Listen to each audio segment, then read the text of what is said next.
Chaque jour, du lundi au samedi, suivez le journal des Scoop FM à 18h30, 21h30, 8h juste, 12h30 et 16h juste sur la 98.5 MHz qui pousse 24 radios et sur la radio communautaire Moïseni à 9h05, 13h03 et 21h juste sur la fréquence 101.0 MHz. Nos chaînes partenaires Scoop FM, la neutralité réelle. Grande notre joie de vous savoir très nombreux pour vous informer, mesdames, messieurs. Place à présent au titre. Dans sa communication au cours du Conseil des ministres tenu le vendredi dernier depuis la ville de Mbuji-Mayi, la première ministre Judith Suminwa a fait savoir que la République démocratique du Congo a réalisé des avancées significatives dans différents secteurs essentiels en 2024 grâce au leadership éclairé du chef de l'État Félix Antoine Tshisekedi Tshilombo. Déclaration soutenue par tous les membres du gouvernement. Et puis, 2 morts dont un homme et son épouse et autres biens des valeurs partis en fumeux. C'est le bilan d'un incendie qui s'est déclaré la soirée du vendredi 27 décembre 2024 au quartier Nkafou. Nous sommes dans la province du Sud Kivu. C'est tout pour les titres. Les développements, c'est tout de suite. Comme annoncé en titre lors de la 28e réunion du Conseil des ministres tenu en Mbuji-Mayi dans la province du Grand Kasaï le vendredi 27 décembre 2024, tous les membres du gouvernement apporté leur soutien à Félix Tshisekedi.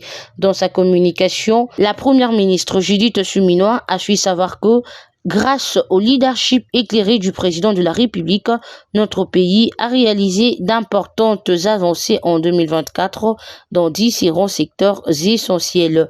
Écoutez le porte-parole du gouvernement, Patrick Muyaya, dans ses comptes rendus. Dans la suite de la communication du Premier ministre, du Président de la République, la Première ministre chef du gouvernement est à nouveau revenue sur la nécessité pour le gouvernement, en ces derniers conseils de ministres, de faire bloc autour du Président de la République. D'abord pour lui présenter les vœux et lui dire les remerciements pour le soutien et l'accompagnement durant ces mois de travail au sein du gouvernement. Les discours historiques prononcé par le président de la République le 20 janvier 2024, a clairement établi la vision qui guide le programme d'action du gouvernement qu'elle a l'honneur de mettre en œuvre. Grâce au leadership éclairé du président de la République, notre pays a réalisé d'importantes avancées en 2024 dans différents secteurs essentiels. La première ministre a tenu également à saluer les membres de son gouvernement pour leur détermination et la solidarité observée depuis l'investiture. L'année 2025 se profile déjà avec son lot de nouveaux enjeux. Elle a appelé tous les membres du gouvernement à redoubler d'efforts et à faire preuve d'innovation et de détermination dans la conduite de leurs portefeuilles respectifs. Sur un autre chapitre, le FARDC ont repris l'initiative à Lubero et ont stoppé la progression M23 RDF vers les centres de Lubero et d'autres localités, annonce le gouvernement qui revendique les contrôles par l'armée des localités de Kasiki, Luangu, Doluma et Mombasa. C'était au cours du Conseil de ministres du vendredi dernier. Une fois de plus, suivez les comptes rendus lus par les porte-parole du gouvernement RD Congolais, Patrick Muyaya. Au Nord Kivu, spécifiquement dans les territoires des Lubero, les forces armées de la République démocratique du Congo ont repris l'initiative et ont stoppé net la progression ennemie vers le centre de Lubero et d'autres localités, avant de lancer de contre-offensives, bénéficiant d'une excellente coordination des appuis-feu. Cette contre-offensive s'est soldée par la neutralisation des opérateurs ennemis des drones et la destruction de leurs sites kamikazes, ainsi que la reconquête des localités de Kasiki, Luanga, Ndoluma et Mambasa, y compris plusieurs pertes en vies humaines enregistrées du côté de ces agresseurs. Pendant ces affrontements, nos forces armées ont constaté que les agresseurs rwandais et leurs alliés utilisent des populations civiles, des enfants donc vulnérables en particulier, comme boucliers humains en violation des droits humains et des droits internationaux humanitaires. Parlons infrastructure dans ce journal.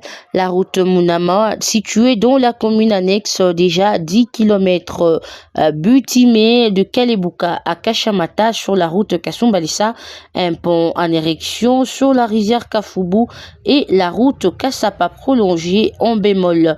Le gouverneur Jacques Kaboula de nouveau sur le terrain ce vendredi 27 décembre 2024 dans le Lubumbashi profond. Restons toujours à Lubumbashi, les laboratoires de l'hôpital général tertiaire Jason Sindwe en route vers une accréditation internationale grâce aux efforts de la nouvelle équipe de gestion sous la direction du docteur Foriman Mabala. D'une province à une autre, randonnons à présent au Lualaba où 4 présumés bandits des grands chemins ont été arrêtés à Mupanja et présentés au ministre provincial de l'Intérieur et de la Sécurité Roy Kaoumbamba Yonde Philippe le vendredi 27 décembre 2024. Présent lors de cette cérémonie, le directeur provincial de la lutte contre la criminalité du Lualaba, maître Trésor Mahamba, a salué ces gestes de services de sécurité et a appelé la population à rester vigilante.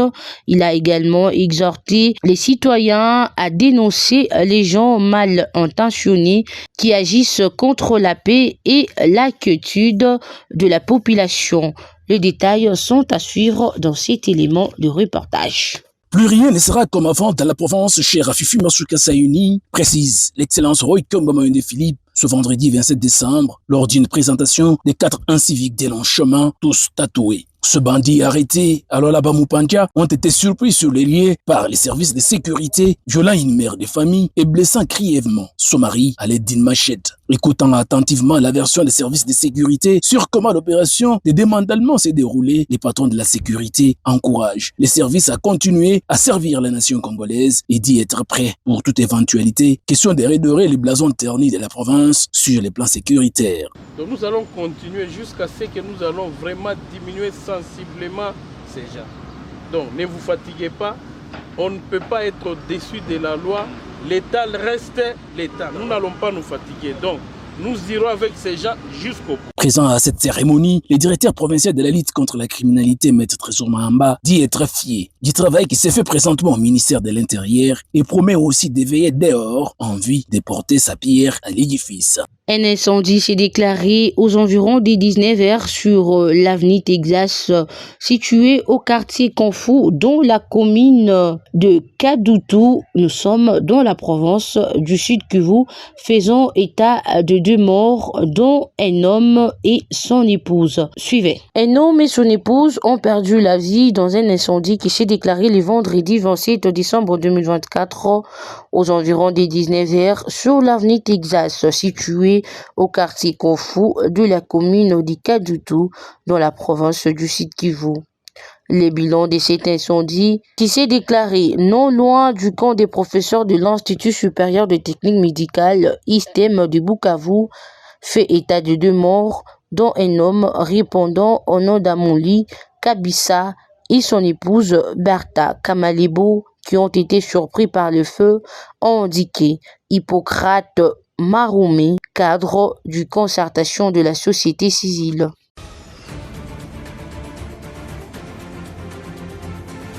Ainsi s'achève cette édition du journal sur la chaîne de la neutralité réelle. Mesdames, Messieurs, merci à toute l'équipe pour sa réalisation. Nadège Kabolé, j'étais à la présentation. Au revoir.